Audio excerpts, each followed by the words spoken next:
What's up, guys? We're here with our boy, Matt Blackburn.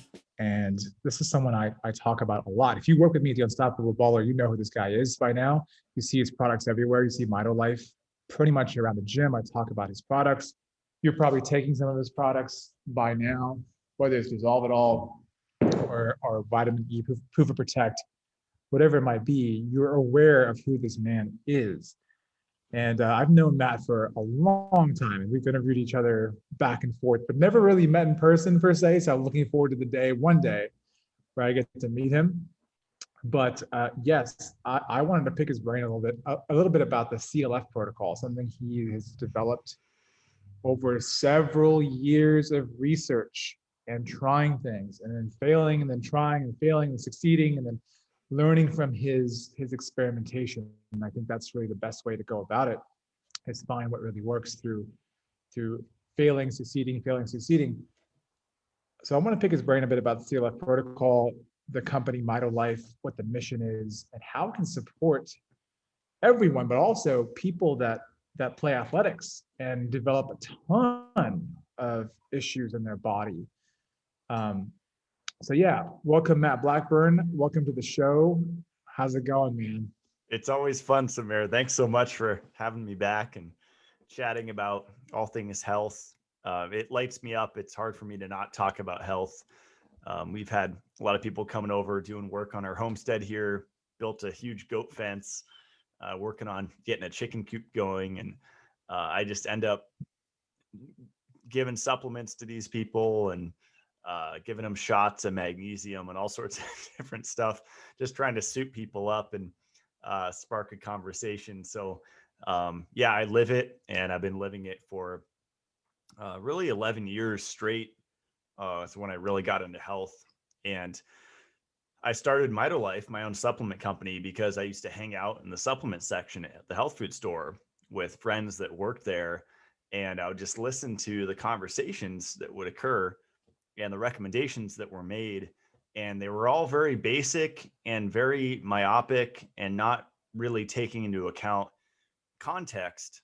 Like I really hammer home with my CLF protocol, which is the context of, what we ate, drank, and bathed in leading up to this point before even hearing the word lipofuscin or calcification or fibrosis, because these are very ambiguous terms for most people. They have no idea what they are, what they mean, how they got it, what the implications are.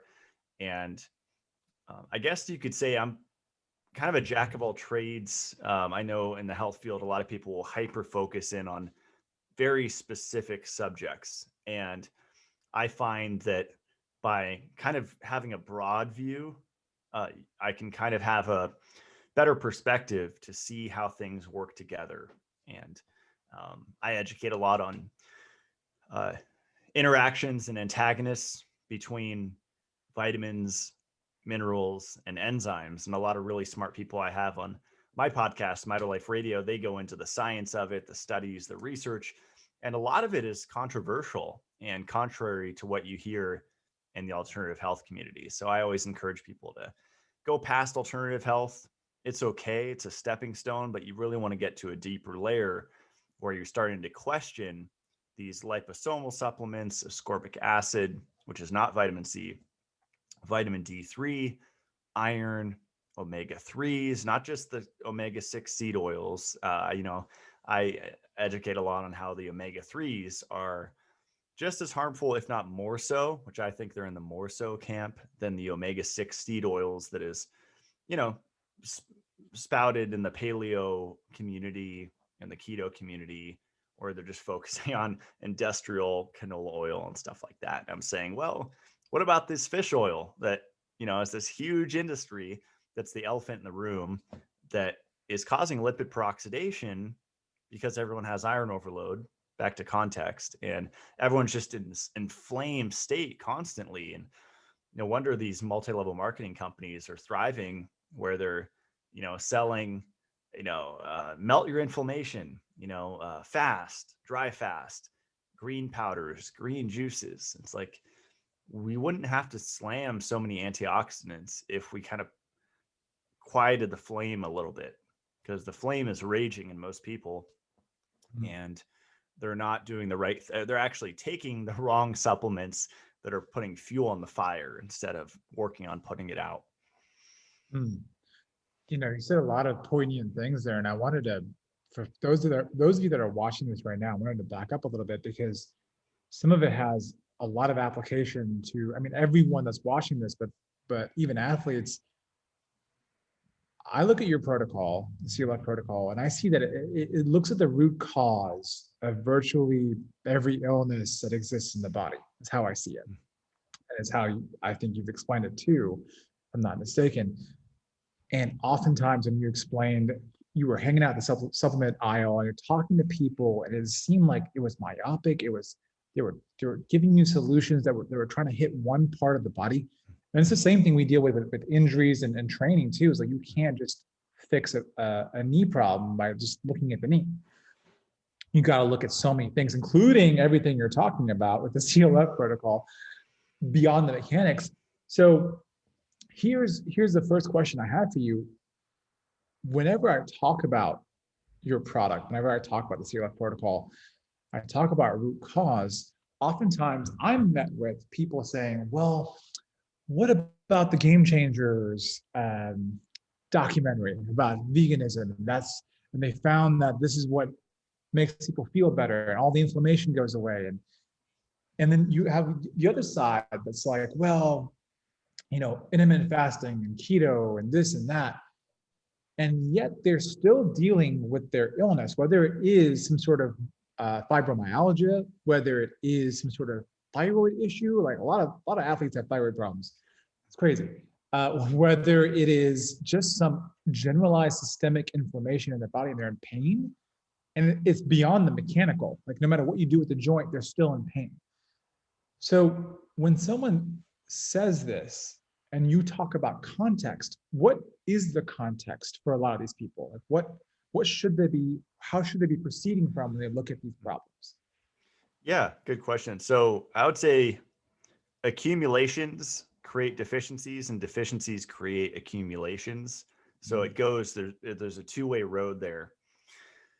And to put that in English, calcification will deplete your magnesium reserves, red blood cell magnesium in the tissues, and it'll also deplete vitamin K2, which is critical for the regulation of calcium and the activation of different proteins like matrix, GLA, and osteocalcin. But lipofuscin will drain your vitamin E stores. And if your vitamin E goes, the implications of that is you are at risk for what's called estrogen dominance or excess estrogen. It's a little more complex, and there's different forms of estrogen, estradiol, estrone, etc. But both men and women tend to have excess estrogen, and part of the reason is the PUFAs, polyunsaturated fatty acids, draining your vitamin E, which is not just a basic chain breaking antioxidant, because that's what it's talked about as. It's just vitamin E is just a simple antioxidant, and that's all it does. No, it's so much more than that. It actually protects your progesterone, so it'll lower your progesterone burn rate. It'll prevent iron from accumulating as quickly.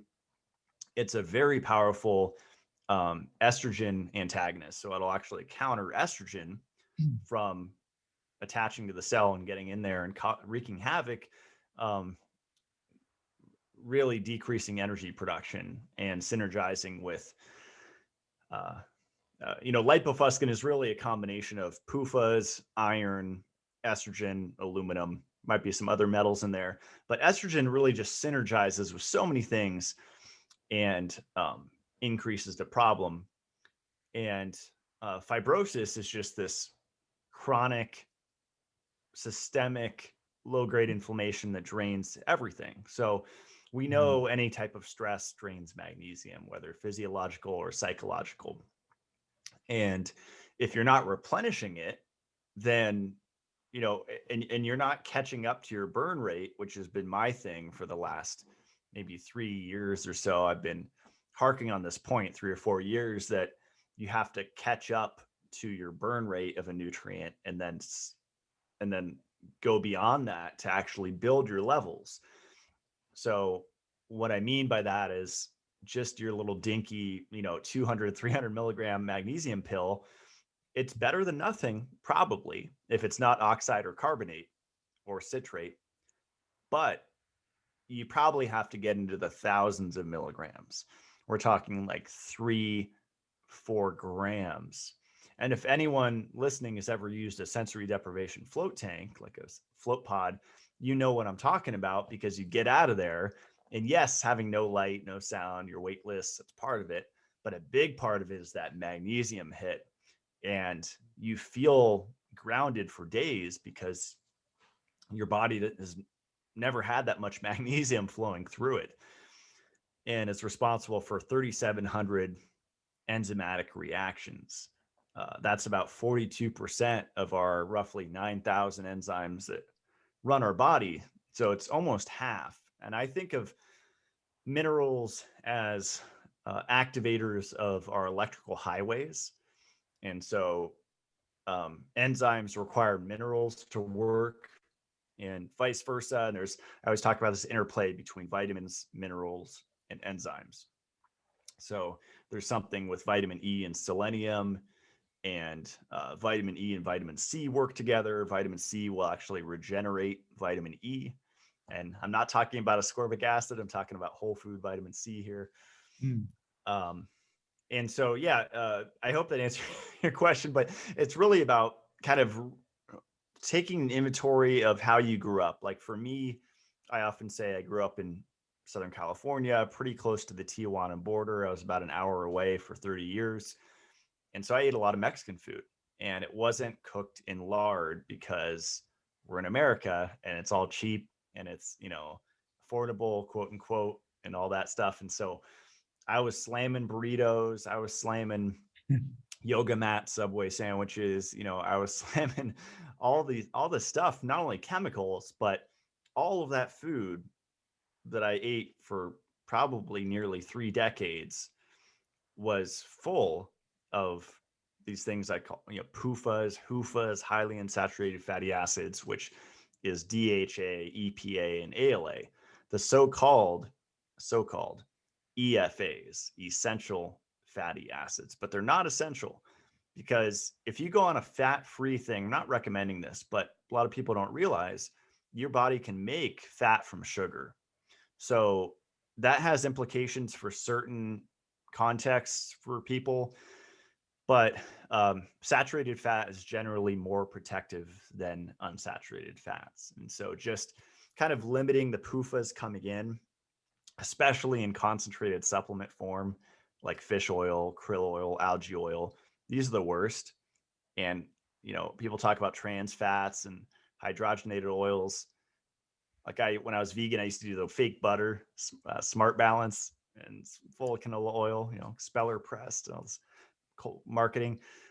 And those accumulate in the system. They break down, and they break down into very toxic products, one of which is acrolein, which you can look up, that causes cancer. And so it's really about figuring out how to navigate Google if you want to, see the matrix walls, and you really have to look up yellow fat disease, progressive lipofuscinosis, Stargardt's disease, age pigment, or just study old people on the street.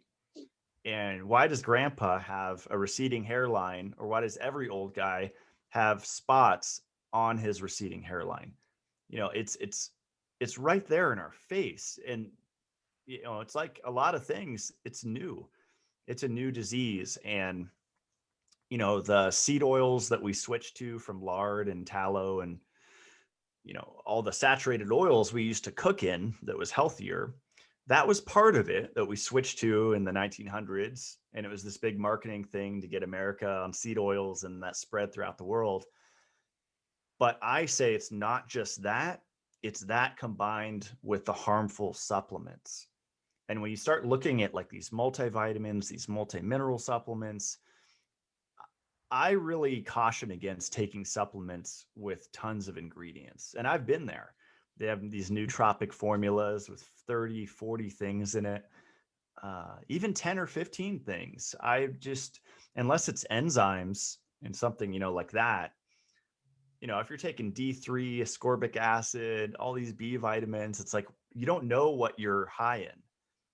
But with the CLF, the way I designed it was looking at the context of people as a whole and saying, okay, most people in America or in the industrialized world were probably raised on seed oils. And then when they got into health, they probably got on the omega-3 supplements, the Costco Kirkland signature fish oil, or, every health food store on the end cap, fish oil right in your face, good for your immune system, heart healthy, brain healthy, you know, uh, you don't want to get the virus, take these specific things, but it's actually immunosuppressive. Manuel Ravici studied omega-3s as a chemotherapy agent. And so, do these things have application in context? Yes. They're not maybe like straight poisons.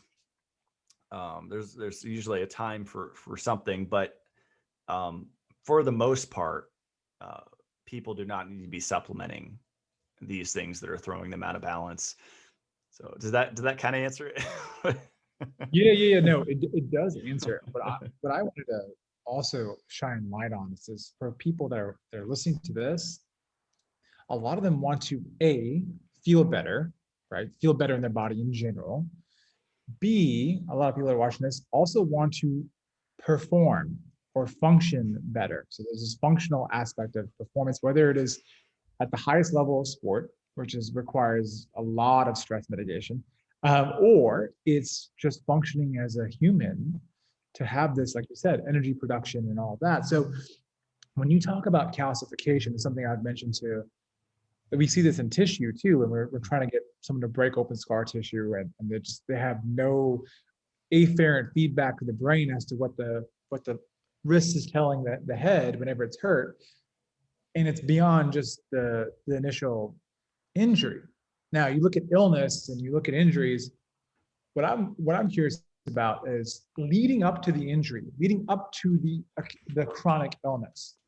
What are the factors that cause calcification? What are the factors that lead to lipofuscinosis? What are the factors that lead to fibrosis? That's what I would love to expand on. Yeah. Yeah, absolutely. So I just finished a book called Death by Calcium by Dr. Thomas Levy.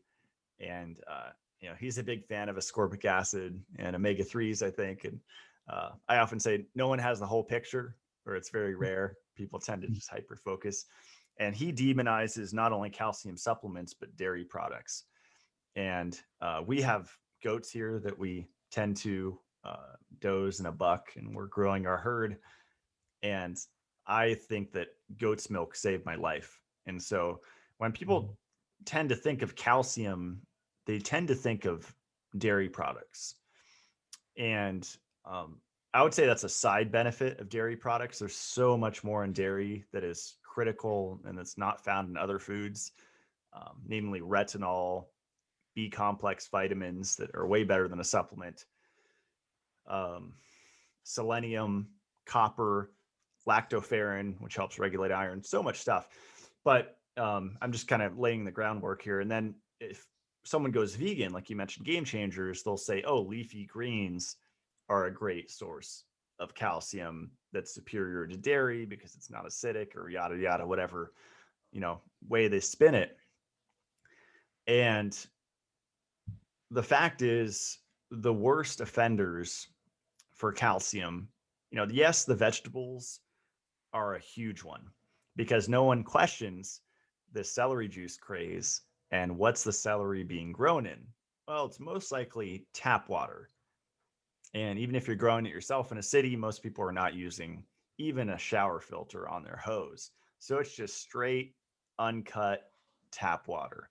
Hard water, where I grew up in San Diego, 450 parts per million. That's a lot of dissolved stuff in the water. And even moving up here to a rural place, tons of calcium in the water, tons of iron in the water, whether it's tap or well water, and sometimes spring water. It's a crapshoot. You're playing Russian roulette. Unless you test, you have no idea. And so, where is it coming from? Yes, calcium supplements. Usually, elderly people are taking them based on doctor's recommendations, and it's often calcium carbonate uh, or calcium. Yeah, calcium carbonate is really the big one. But the drinking water and the bathing water is way overlooked. And a lot of people are drinking now from gravity filters, like Berkey style gravity filters. And I always say those are great for emergency. Like if the power goes out and you don't have a backup system and that's your only source for clean, drinkable water, yes, use it.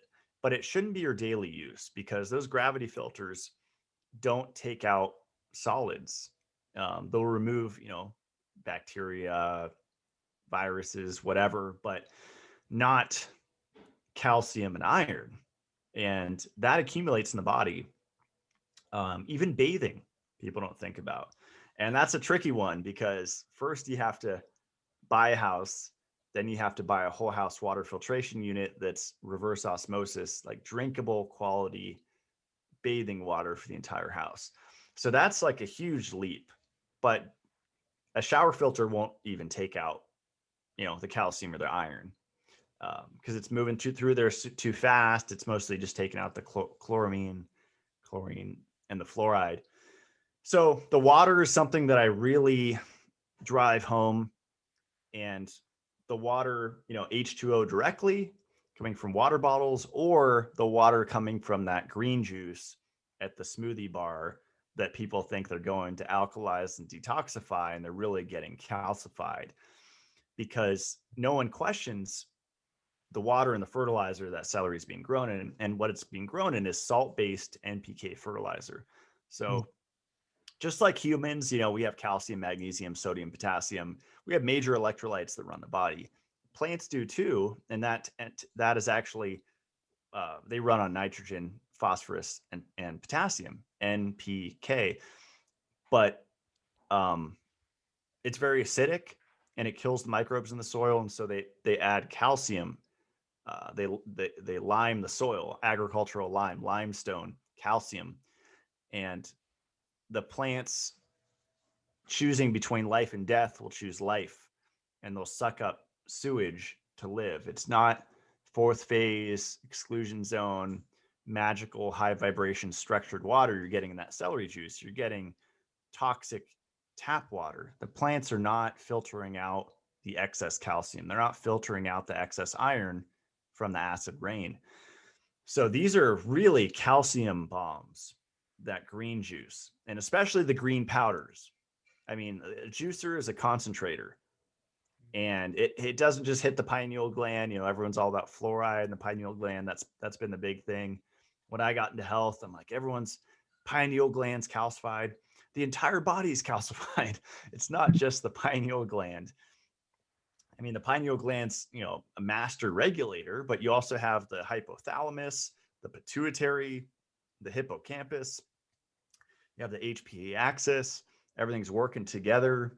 They're pumping out your hormones. They're balancing the system. But how about the pancreas? How about the kidney stones? If you get calcium in the eyes, you get cataracts. If you get calcium in the gallbladder, you get gallstones. Arterial plaque, calcification. Even in the bone spurs, calcification. And wherever it accumulates, it causes XYZ disease that people start chasing symptoms, and they start making it really complicated and saying, oh, I have this really rare disease. No, it's not rare. It's all caused by this accumulation. And wherever it accumulated, you got kidney stones, calcification, right? And not to say every disease is caused by calcification, but a lot. Because like I said, calcium depletes magnesium, and magnesium is a part of ATP production. It's called MAG-ATP. And ATP is not just for energy. It's not just mitochondria is the powerhouse of the cell. Mitochondria create structured water in the body. So the body doesn't really run on ATP. It runs on exclusion zone water, this bulk water, or this gel-like water that has a strong electric negative charge. And there's this interplay with ATP unfolding proteins in that, and that's what we really run on. And so calcification just throws a whole wrench in that process because you're screwing up ATP production with having excess calcium. So that's one of them. Of course, calcium is necessary. You know, I'm talking about excess calcium. I'm not saying cut out all calcium. To me, the best source of calcium is dairy, and that's something you have to experiment with. You might do better with pasteurized dairy. You might do better with low VAT pasteurization. There's a million brands out there now, a million sources. You might do better with homogenized. You have to try different ones. There's, you know, cow's milk obviously is the most popular one.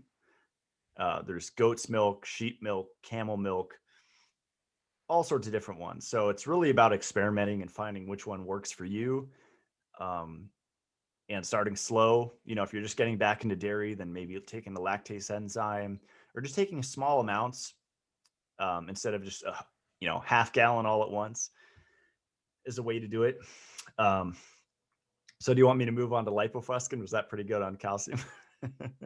So in terms of calcification, we talk about, okay, so there's water, the kind of water you bathe in, the kind of drinking water you put in your body. You're looking at the kinds of foods you're eating. Now, are there, and for people that are watching this, are there also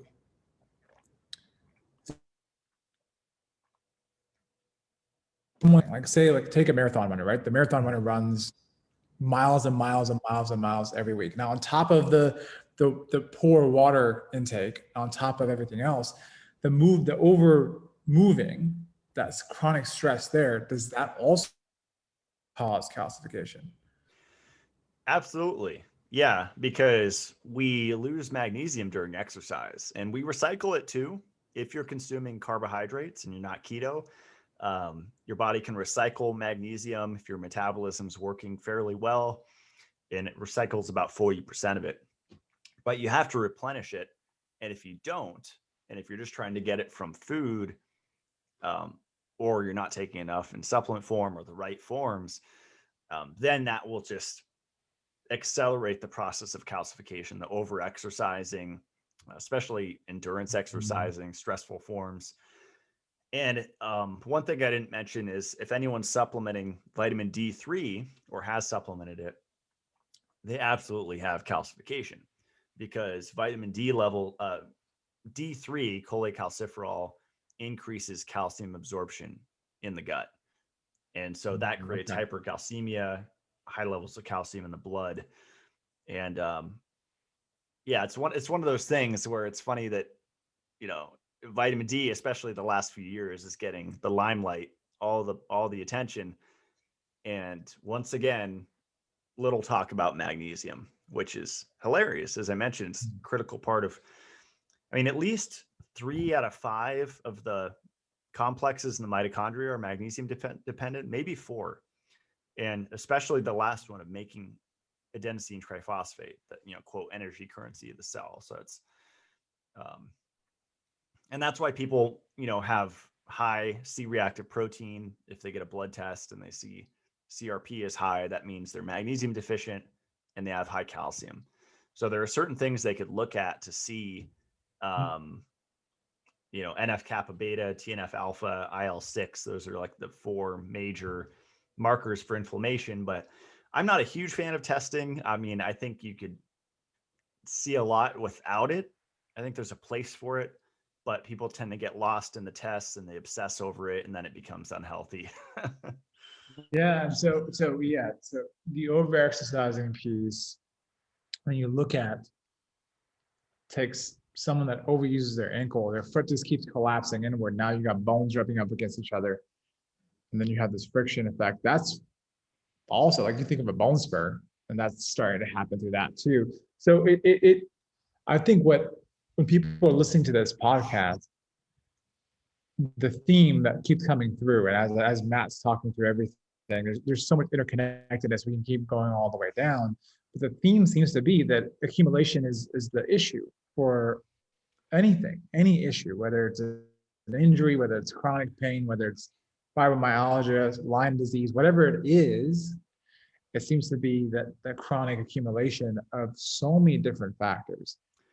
Water was a big one he talked about. I think water, like you said, is overlooked. And magnesium-rich water, which is what you mentioned a lot, and your podcasts and your content,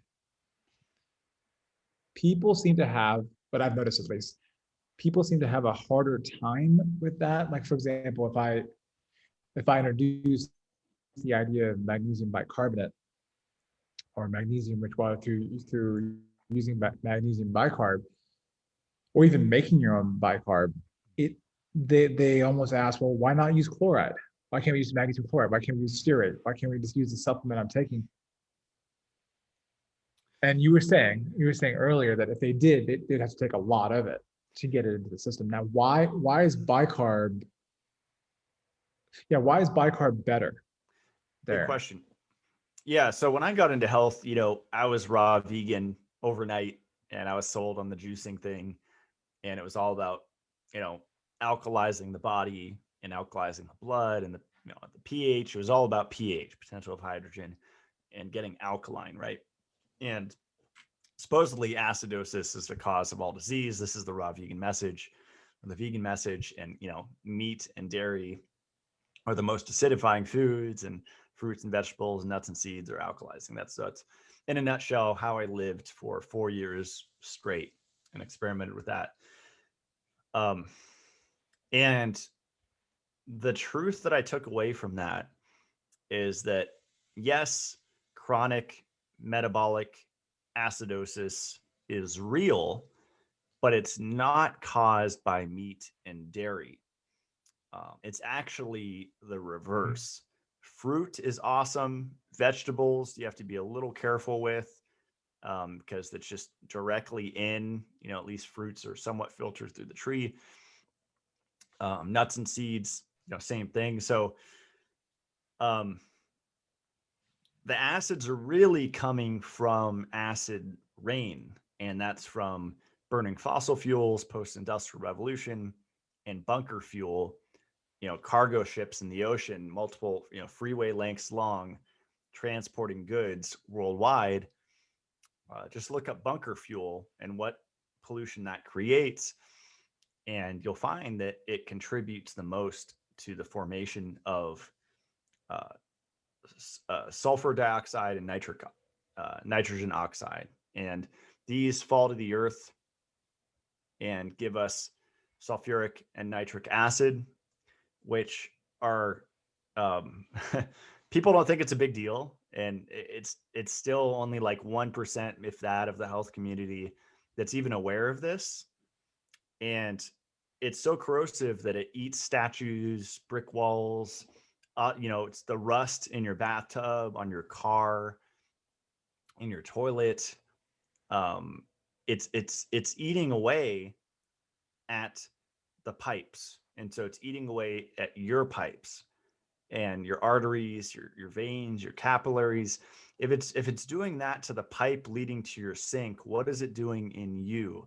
And you've been bathing in this stuff your entire life, so that's something to consider.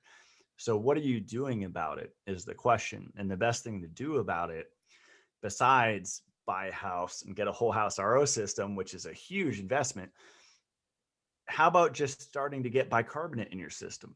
Because the bicarbonate ion is part of the bicarbonate buffering system. We have different acid buffering systems in our body, and it's not celery juice. We have the phosphate buffering system, the amino acid buffering system, and the bicarbonate buffering system. These are like the main three, and we have some other ones. And so the bicarbonate buffering system, the bicarbonate ion actually neutralizes acids at a really deep level, like in the mitochondria, and it doesn't over alkalize, it just brings balance. And the pancreas loves bicarbonate. It loves it. It soaks it up. Bicarbonate, we know sodium bicarbonate, baking soda, it's used as a cancer cure. And its effects are broad because it's what it's really doing is it's increasing carbon dioxide in the body. And so bicarbonate can actually turn into CO2 and vice versa. So there's arrows going both ways. And CO2 is not a waste product, as we've been told, global warming and all that jazz. What CO2 does is it allows our cells to actually take up oxygen. So I often say it's like the gatekeeper of oxygen. And Mm. it helps bring structure and balance to our body. Carbon dioxide does, and it's just as essential as oxygen. And all people are familiar with the Wim Hof breathing, like the hyperventilating type breathing. You're breathing off, you're exhaling tons of CO2, and that's actually the exact opposite of what most people need. They should actually be retaining more CO2, and they can't retain CO2 because they're bicarbonate deficient, because they're getting slammed with acids for decades. So this is just a part of the puzzle. It's not the whole Mm. piece, but it's an important one. And so I'm just focusing on, the bicarbonate ion, as you asked, like why magnesium bicarbonate. And so other forms are great. I like the amino acid bound magnesium forms. There's magnesium taurate, there's magnesium glycinate, there's magnesium threonate, and a lot of these companies use marketing. I wouldn't fall for the slow release magnesium. Who cares? I wouldn't fall for the, this is the only one that crosses the blood-brain barrier. They all do. So there's a lot of marketing going into the different forms. The fact is, you should just avoid carbonate and oxide and citrate, because they're poorly absorbed, and the citrate one actually will screw up your copper metabolism. But the cool thing about magnesium bicarbonate is the bicarbonate is like a car that transports the magnesium into the mitochondria. And so it goes deeper. It's more of a mitochondrial support. I always tell people anything's better than nothing. If you prefer to take a pill versus make your own magnesium and take shots, then take the pills, because it's better than nothing. But usually you will feel the difference, especially this time of year where it's hot. Who doesn't love a cold shot, throughout the day? It's super refreshing, and Yeah. you feel it. And if you want to track it, you can get a mag RBC test. It's about $30, and they'll see your magnesium red blood cell levels. Most people are low. Everyone with the Mm. disease is low. And by low, I mean like under 3. You should be above that. And it's a challenge. I mean, I often say, like, I had a podcast episode on it. It took me years to get up my levels. And I was slamming it. I was doing foot baths, full baths. I was taking the bicarbonate. I was taking multiple forms for like 6-8 years. And my levels were still not on the high end, which tells me Mm. that I have quite a bit of iron, because that iron overload / lipofuscin, that really increases the magnesium burn rate. Calcification does it, but the iron really does it. It's extreme oxidative stress. This has probably been, if you're, yeah, people listening to this is probably limiting people's ability to heal, to recover from stress, especially an athletic bout, to recover from an injury, recover from pain, recover from metabolic problems. So it seems like this is highly crucial, one of the crucial steps. Would you say so? Absolutely. Yeah. And if people aren't aware, calcium contracts the muscles, magnesium relaxes it. And it's Mm. not just the muscles that you work out with, it's the muscles all throughout your body, your intestinal tract. So it's affecting your digestion. A lot of people that are constipated are just magnesium deficient, or the opposite. Maybe you're not getting enough calcium if you have loose stools. So um, it's about finding that balance, If you but go back, absolutely recovery. Yeah. if you go back to what you just said there, when you said calcium contracts and then magnesium relaxes, if someone's hypercontracting or overloading like one muscle more than the other, and like it's just a chronic issue, that's also what seems to me is the trodden path towards calcification, the hypercontractibility of one muscle over and over and over and over and over and over and over, which is the case for a lot of people because they don't know how to wire their body very well. They don't have that awareness. And it seems like, from what Matt's saying here too, is that if you already have the accumulation of the water you're bathing in, water you're drinking, and you're eating a bunch of PUFAs, and your diet's not very well balanced, you're already having a lack of feedback from your somatic system. So you don't know how to sense your body very well because you're not getting very good feedback. So if someone says, "Hey, move your big toe," like Kill Bill style, and you don't know how to because it's so freaking calcified, and you have a big ass bunion, that makes a lot of sense. Yeah, Like, and you calcium is involved in nerve transmission. So that would, electrical, like you're talking about, that messenger effect, if you have calcification in your soft tissue where it's supposed to be in the bones and the teeth, you're screwing up your electrical communication, the nerve transmission. So if calcium's in the wrong spot, which for most people it is. So yeah, that's a really good point. that makes a lot of sense. Okay. So if we move forward, then we look at lipofuscinosis. Yeah, shine some light on that because I think people often see these things as completely separate entities. So yeah, I would love to know more. Yeah. So I'd like to credit Adam Bergstrom. He was the one that really he was in the back of my mind when I was selling algae oil and starting to question it because of how I was feeling and just looking into the research finally on yellow fat disease and lipofuscin. And this is one of those things that is really hard to find. It's just not talked about. And what it is, very simply, is a glycated mess of oxidized polyunsaturated fatty acid products, iron, excess aluminum, excess estrogen. But if we just had to pick two, I would say iron and PUFAs. And it accumulates all throughout the body, the eyes, the brain, the heart, the liver, non-alcoholic fatty liver disease or alcoholic fatty liver disease, both of which are caused by lipofuscin. And what it does is it accumulates in the mitochondria and the lysosomes, in the cells and the lysosomes and the proteasomes, which are the garbage recycling centers of the cell.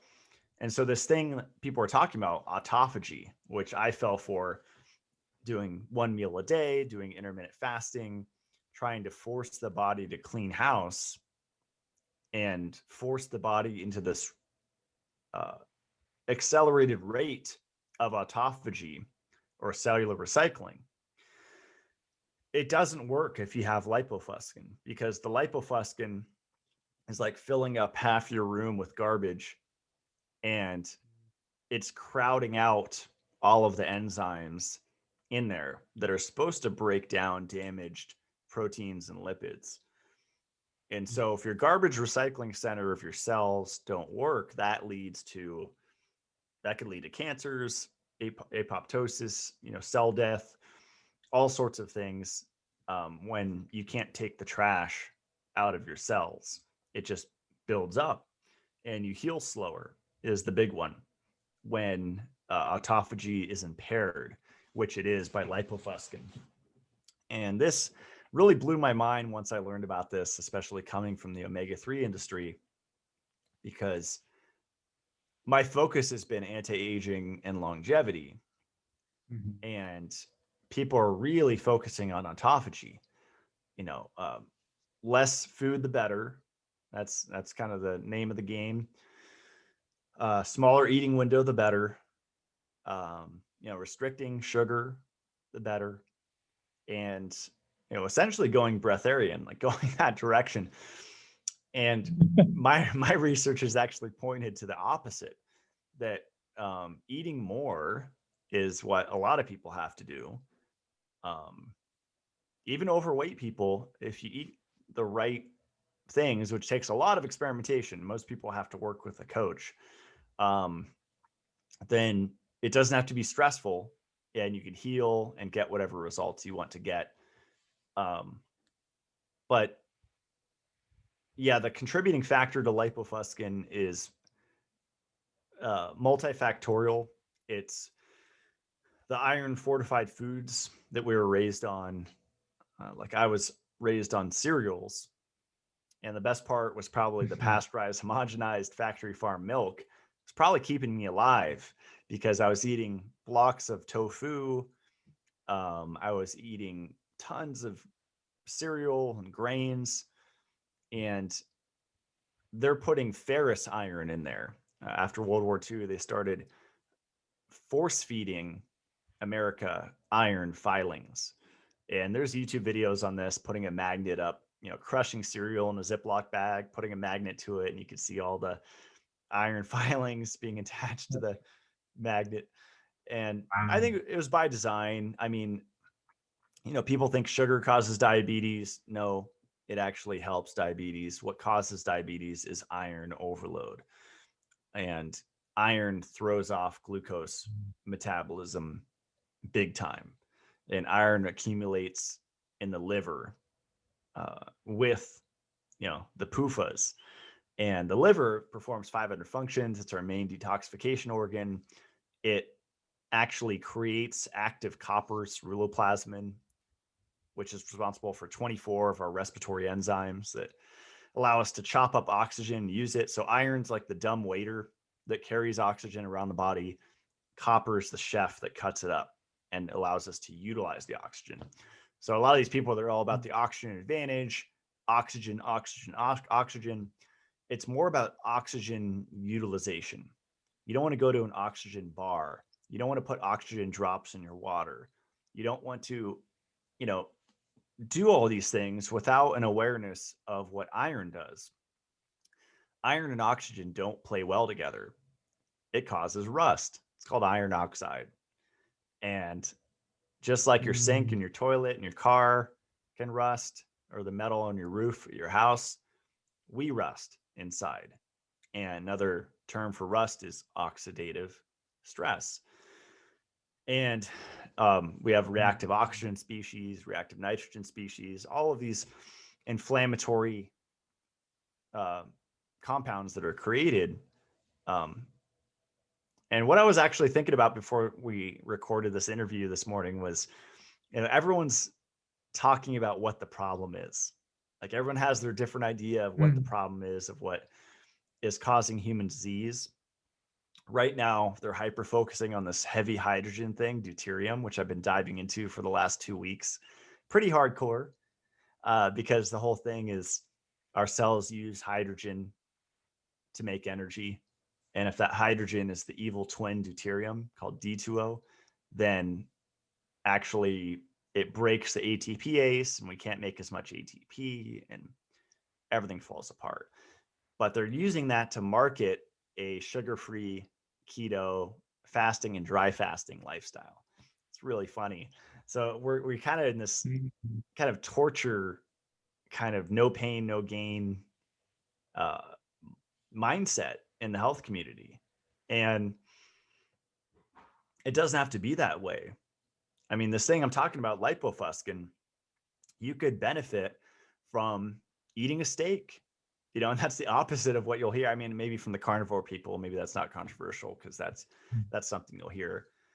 But how about you could benefit by putting sugar in your milk, or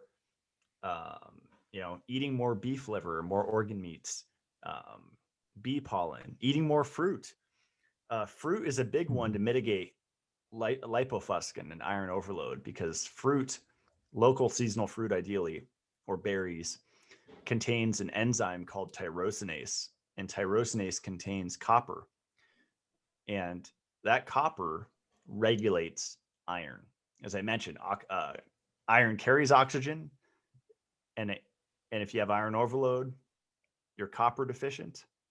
Just like if you have calcification, you're magnesium deficient, K2 deficient. If you're iron overloaded, you're copper deficient. And so whole food vitamin C, whether from a supplement or food, is an excellent way to help to decrease the accumulation of lipofuscin and iron overload. Are you still there, Samir? You kind of froze. Yeah, go here. Can you hear Okay, me? yeah, just the video. Yep. Can you hear me? Yeah. Mhm. Okay. Um,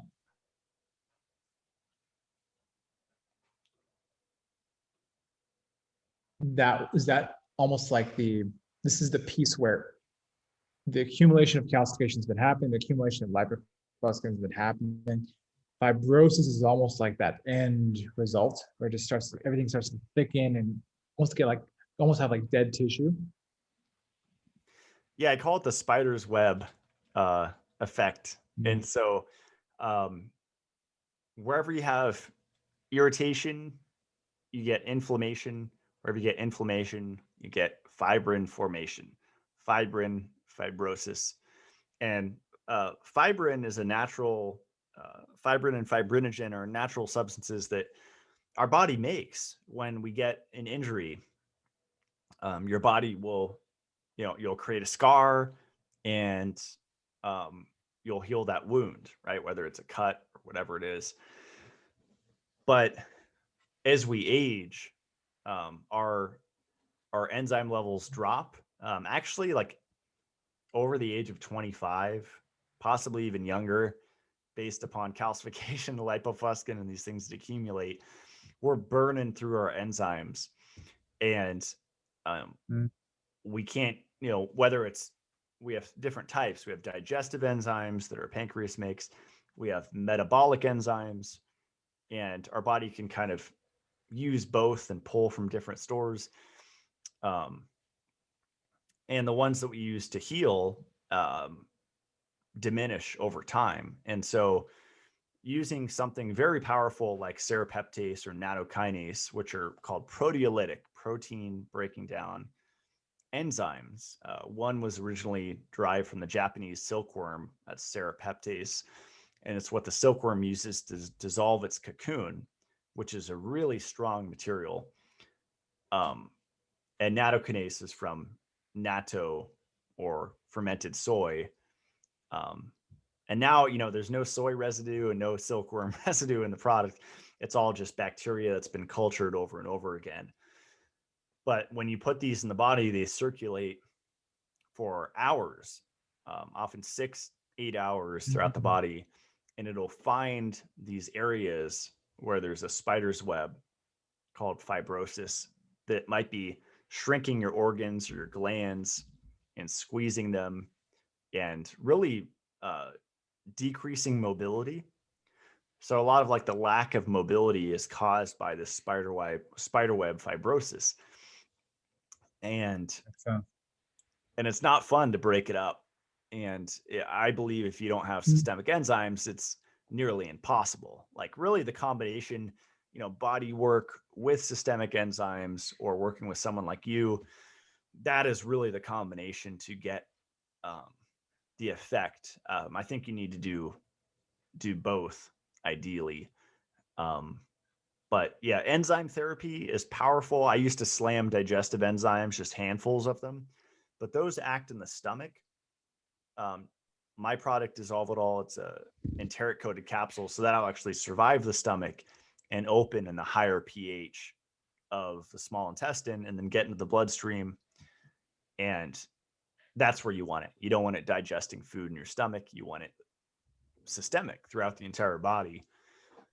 And it has effects on every system. I mean, it'll get to your brain, to your eyes, to your pancreas, liver, wherever you're having issues.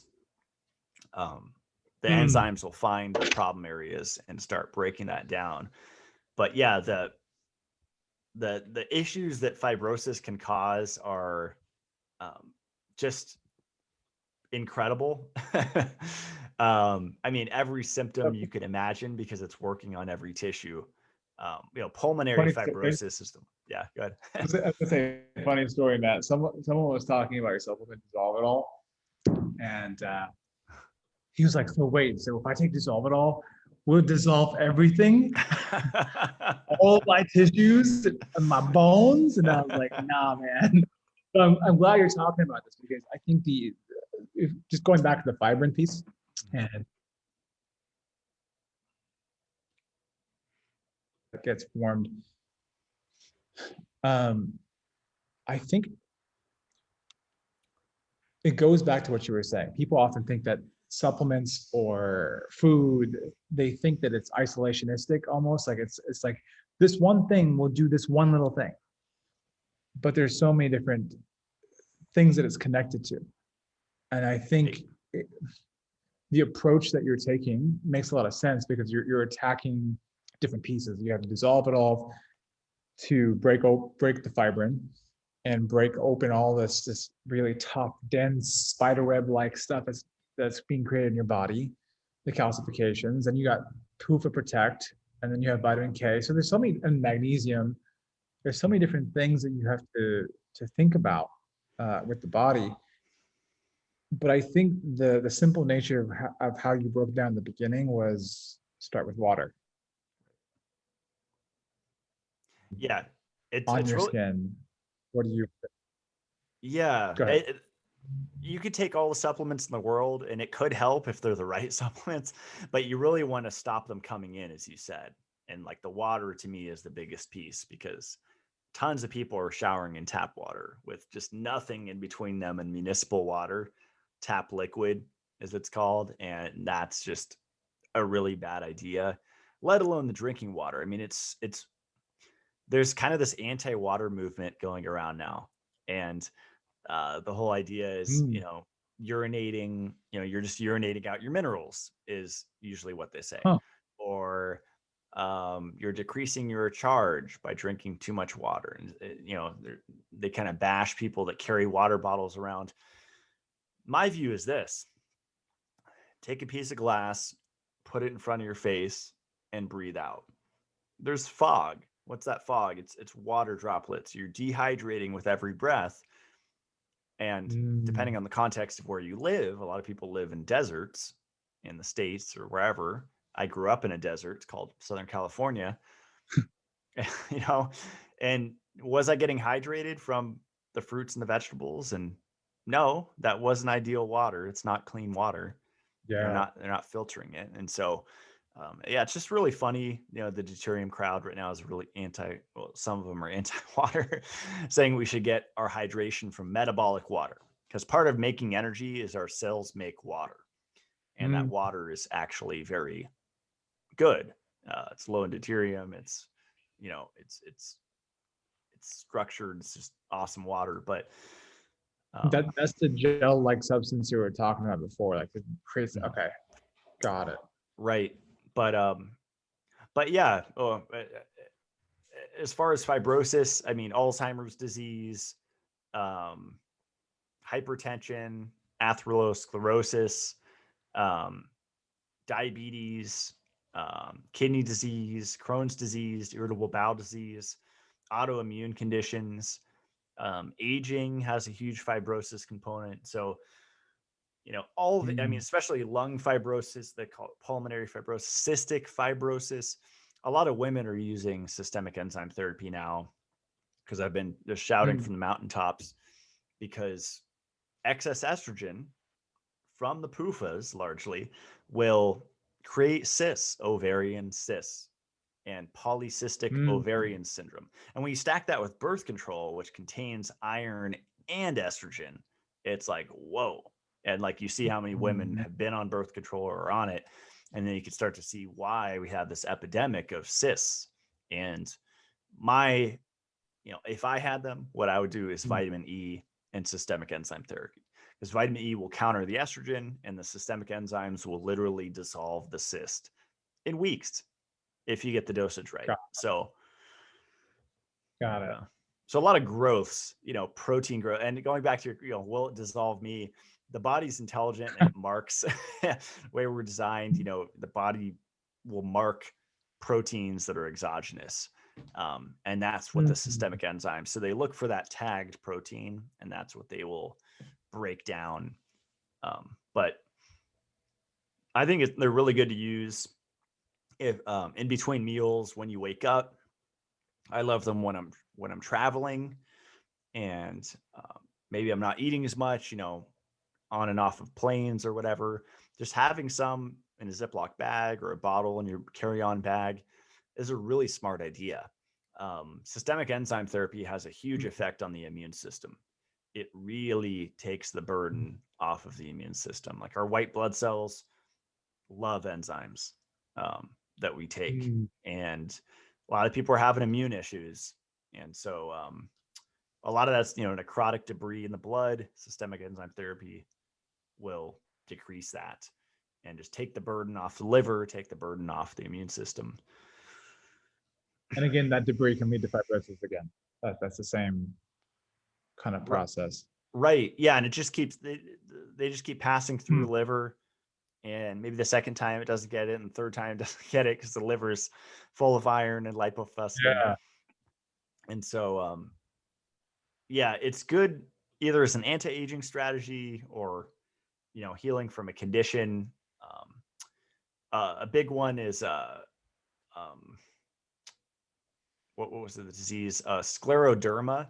That is a huge fibrosis disease. Mhm. Fibromyalgia, huge fibrosis disease. Actually, when I moved here, my neighbor had Mhm. fibromyalgia and his hands would lock up like every day. Even walking up the steps, he Yep. said he would Yep. lock up. And just a few months on Dissolvedol and 90% reduction in Yeah. pain, and he can move it easier and stuff. And so a lot of these conditions, I mean, it's in the freaking name. It's like fibrin, fibromyalgia. A lot of people are dealing with fibromyalgia. Mm. And of course, it's multifactorial. I'm not like this causes that guy, but it's a huge contributing factor. Yeah. So you have to look at your emotional state, your mental state. Are you doing what you love, and sleep and EMFs, and there's so many factors that go into it. And that's why I Yeah. have my Vital Life Academy. But yeah, these are the big pieces. So That's awesome, man. So yeah, I definitely want to do a part two of this, because I think we just touched the surface on what CLF actually is, and I think I wanted people to understand that. So that's really cool. But I'd love to do a part two and delve a little bit deeper into some of these components, because we talk about it being multifactorial. I ended up like being inspired by some of your work, and what I did was, for athletes that want to work with us, I'm like, all right, well, there's a couple of different almost like marketing it towards athletes. I'm like, there's certain athletic stressors, right? There's what you're eating, the water, environmental pollutants, EMF, and light. Like, so I just kind of broke it down these pieces, and it was inspired by what you were doing. But I just labeled it as a marketing piece. It's like, this is the athletic stressors. This is what limits your athleticism and your ability to perform on a huge level. So I would love to delve deeper into each component there, because each component either adds stress to your body, or if you mitigate it properly, it enhances you or adapts you. I think last thing, and I have to head to a client here, but last thing here is, for people listening to this podcast right now, what would you say to someone that is just overwhelmed, right? Like, and I think you've done a good job like balancing the information, but someone's overwhelmed. They're like, oh my God, I'm in pain, and I'm just in pain everywhere. What would you say are the first few things to prioritize? if you live near a beach, then once or twice a week, go out on the wet sand and discharge, because a lot of the inflammation can be neutralized immediately, or at least the pain effect, through earthing or grounding. And that's something that I used to do when I lived on the beach, but you can even do it if you're on a lake or a river. Water is just a really good, it's a good conductor, and just standing in the wet sand at sunset or sunrise is a really amazing practice, or any time of day, really. Um, but that's really beneficial. Um, Really just taking an inventory of your relationship with light and water and magnetism, and seeing how you're interacting with these things. Look at the bulbs in your house, because those could be contributing to your inflammation, especially if they're compact fluorescent lights, CFLs, certain Yep. LED bulbs, or just the intensity of them. So here at the house, we have all red and orange bulbs, and you could do a combination. You could even use bug lights. And a great brand of LEDs with a low flicker is actually called Sunlight, Sunlite. And if you go to Home Depot or your hardware store, it's actually really hard now to find healthy bulbs. It's all LED, and they're all LED bulbs with high flicker rate. And so all these little pieces matter. And I would say, don't get overwhelmed with trying to do all the little pieces at once, but pick ones that you feel are the most important. You know, if you're in your living room, your kitchen, your bathroom, and you feel like your eyes are frying out of your skull, and you look up and you're like, I feel like this light is harming my health, then, you know, spend the $4 or whatever it is to just switch. Lightbulbs.com, great website that I use, and switch them out. Really simple. Right. Lightbulbs.com. Right. Awesome, man. And if people want to learn more about what you do and want to get more involved, where do they go? Yeah, so my two websites are matt-blackburn.com, and you can read the CLF post there, and I have my recommended products. And then you could also go to mitolife.co and check out my products. My newest one is a whole food vitamin C and an oyster extract, desiccated oyster, both great sources of copper. And if you want to dive the deepest, then YouTube, Mitolife Academy. And it's a membership on YouTube where you have you get access to 4 private videos a month and 1 Q&A, where you can ask me unlimited questions once a month. Dope. And they're kind of like biohacking videos, but I try to make them practical, and I don't share machines in every video that are, you know, $10,000 to $40,000. I keep it pretty practical, where, you know, maybe it's a little device for a couple $100, maybe it's no device, maybe it's a free thing, but just all these little tips. Like last month, I did one on sugared milk. I did one on progesterone cream. And some of them are controversial. Some of the advanced ones, I made one on tobacco and potential benefits of tobacco. So that's a lot of fun for me, and to make those videos and share behind the scenes stuff. Yeah, well, that's awesome, man. Yeah, I like I said, I have a lot of people that are following your protocol from my space, and a lot of people are buying your products as such, and they're seeing big change. And I think the biggest ones, Dissolve It All, Vitamin K, Proof Protect, those 3 have been pretty powerful. And I think Dissolve It All, off the bat, that's pretty dope. So thank you for what you do. And I really appreciate you on many levels, for myself, selfishly, but also for all the people that I work with. It's making a big impact. And I want to do part 2, man, if you're open to it, and to go deeper. Yeah, thank you so much again. I got to rush to a client, but let's talk again, man. I love it, Samara. Anytime. Thanks so much. And congrats on Unstoppable Baller, the launch of that. Appreciate it, bro. All right, man. Talk to you soon. Bye, Samara. All right, get that.